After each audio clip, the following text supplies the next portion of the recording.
memulai sebuah percakapan yang efektif bisa dibilang gampang dan juga mengkhawatirkan. Bisa juga dibilang sulit. Bila kalian bertemu dengan orang baru, percakapan akan sangat gagu dan akan sangat tidak nyambung apabila kalian tidak memahami metodenya. Bila dengan orang yang sudah kalian kenal, percakapan akan lancar dan lancar karena kalian sudah paham dengan karakteristik orang tersebut. Apa sih pentingnya sebuah percakapan dan memulai sebuah percakapan? Apa pentingnya? Apa pentingnya untuk kita? Contohnya seperti ini. Kita memulai sebuah percakapan, bagaimana kita akan menemukan sebuah kolega bisnis, tempat kerja, atau mungkin seseorang yang akan menguntungkan untuk diri kita sendiri di kedepan. Bagaimana orang tersebut bisa percaya terhadap diri kita? Kita akan mulainya dari sebuah awal percakapan, dimulai dari sebuah percakapan. Memang 9 dari 10 orang yang kita ajak bicara atau kita kenal tidak terlalu penting, bukan terlalu tidak penting sih, mungkin ya sebagai teman biasa, teman ngobrol. Mungkin salah satunya akan menjadi kolega kita, teman bisnis kita, partner bisnis kita, atau ya sebagainya yang akan menguntungkan, mungkin yang akan memberikan sebuah pekerjaan kepada kita suatu hari nanti. Kita semua tidak tahu. Jadi awal percakapan dimulai dengan cara yang lebih baik akan menentukan arah percakapan kita dan tujuan pertemanan kita bersama orang tersebut.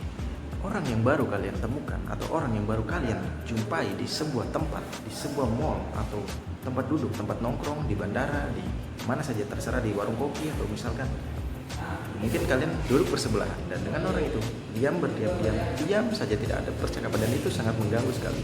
Bagaimana cara memulai sebuah percakapan yang efektif dengan orang tersebut? Maka kita akan memulai. Untuk Anda yang perokok, kita bisa menawarkan dengan rokoknya mas, rokoknya pak, atau rokoknya om. Kita bisa memulai dengan menawarkan sebuah rokok. Dari sebuah rokok itu maka kita akan mulai mengerti apa yang akan kita lakukan dan apa yang akan kita buat sebuah percakapan dengan orang tersebut. Selanjutnya kita tanyakan tentang kabar dia hari ini, tentang hari ini, bagaimana keadaan dia, bagaimana yang dia lakukan, apapun yang dia kerjakan tentang hari ini. Mari kita tanyakan seperti itu. Contohnya seperti ini, kita duduk bersebelahan dengan orang, kita minum, kita bertemu dengan teman kita berjumpa dengan kawan kita di sebuah mall, di sebuah kafe, kita duduk berdua dan kita tanyakan, hey, apa kabar hari ini? Contohnya seperti itu kakunya. Kalau kita bertemu dengan orang yang sudah kita kenal, sob, apa kabar? Lama kita nggak ketemu, bisa diucapkan seperti itu. Pada saat kita pertama bertemu atau sedang kita sudah mengobrol panjang lebar kesana kemari, bisa kita tanyakan seperti itu untuk percakapan yang lebih luas. Selain itu tadi, yang selanjutnya harus kita tanyakan pada saat memulai sebuah pembicaraan dengan orang tersebut atau orang yang lawan. Cara kita lama kita tidak bertemu atau kita baru berjumpa dengan sosial media, akhirnya kita bisa bertemu. Kita harus menanyakan bagaimana keadaan kemarin, atau hey bro, liburan kemarin kemana aja? Kita bisa tanyakan itu, liburan kemarin kemana aja? Kegiatan kemarin ngapain aja? Oh kemarin jogging nggak sore? Kita bisa tanyakan tentang hari kemarin. Tentu saja adalah sebuah pujian yang harus kita berikan kepada orang yang baru saja kita jumpai di sebuah tempat makan atau tempat nongkrong, di kafe misalnya. Semua teman kita baru dia duduk depan kita atau dia duduk sebelah kita puji, misalnya outfit dia, mungkin rambut dia, mungkin sepatu dia, ya tentang apa yang kita lihat. Tapi ingat, dalam sebuah pujian kita tidak boleh melakukannya dengan berlebihan, karena yang pujian yang dilakukan berlebihan akan sangat mengganggu untuk orang tersebut. Syukur-syukur orang itu mengerti akan pujian kita dan merespon balik. Sumpahnya kita bilang, hey bro, baju lo bagus, dapat di mana? Mungkin dia akan menjawab, oh biasa aja. Kalau seperti itu kita lempar lagi sebuah tambahan, ah lo biasa aja, itu baju lo bagus tuh, beli di mana? Selanjutnya pasti dia akan menjawab dengan bangganya, oh gue beli di sini. Tips selanjutnya adalah hindari bicara yang terbata-bata. Orang akan tidak percaya apa yang kita omongkan atau apa yang kita bicarakan. Seumpama seperti kita bertanya tentang sesuatu dan kita bicaranya terbatas,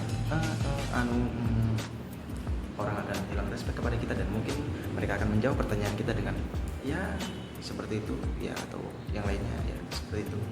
Jadi hindari percakapan dan kalimat yang terbata-bata, dan siapkan apa yang akan kalian omongkan sebelum ketemu dan sebelum berjumpa dengan orang itu, dan sebelum juga kalian memulai sebuah percakapan dengan orang tersebut. Dan apabila kalian ketemu dengan teman kalian di sebuah bandara, di sebuah stasiun kereta api, pelabuhan, mungkin kita bisa melakukan dengan cara menanyakan sesuatu yang dari mana, mau ketemu siapa, atau lagi nunggu siapa. Contohnya seperti, hey bro, mau kemana? Tuh, main ke bandara. Contohnya seperti itu. Mungkin dia akan menjawab, oh enggak, disengaja, enggak mungkin. Percakapan akan dilanjutkan dengan percakapan yang lebih akrab dan lebih mengenal. Nah, bagaimana kalau kita ketemu di sebuah mall, lagi papasan di jalan, dan ketemu, wah ternyata itu teman kita. Apa yang kita lakukan? Pasti nggak kita lakukan adalah benar menanyakan, wih dari mana aja? Lama kita nggak ketemu, sumpahnya begitu. Dan orang tersebut pasti akan, wah enggak, aku di rumah aja, nggak kemana-mana. Mungkin bisa seperti itu, dan di situ kita bisa tanya, oh apa kabar? Baik-baik aja mungkin. Kita akan melanjutkan pertanyaan-pertanyaan yang ringan-ringan seperti itu. Di situ kita bisa tahu bagaimana kita cara memulai sebuah percakapan apabila kita bertemu di jalan atau papasan di mall atau di tempat keramaian yang lain. Tiba-tiba ketemu teman kita, lama kita nggak ketemu dia, kita akan menanyakan seperti itu, apa kabar bro? Mungkin kita bisa mulai percakapan seperti itu. Mungkin selanjutnya akan diajak nongkrong ke kafe, ngobrol di kafe, mungkin aja, kita nggak tahu, tergantung bagaimana sikap Anda memulai sebuah percakapan tersebut. Apakah Anda punya sikap yang percaya diri atau yang berlebihan?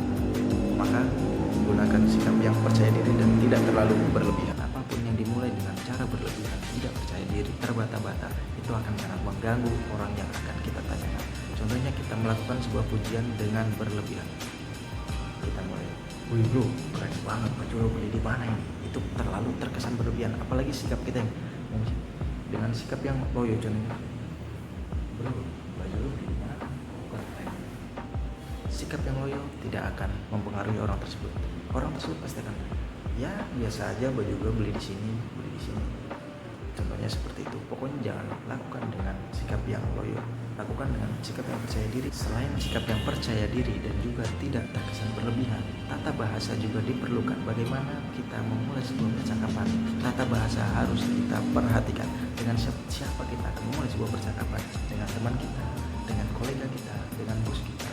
Kita harus mengerti apa yang harus kita lakukan. Itu semua adalah tips untuk mengawali sebuah pembicaraan, percakapan dengan orang baru, orang yang lama sudah kita kenal baru ketemu, atau orang yang baru ketemu beberapa kali lama tidak bertemu, atau dengan teman kita, atau dengan calon partner bisnis kita, atau dengan teman baik kita, atau dengan siapa saja, di mana saja, di bandara, di mall, dan di mana saja. Itu semua adalah tips dari saya tentang bagaimana cara memulai sebuah percakapan.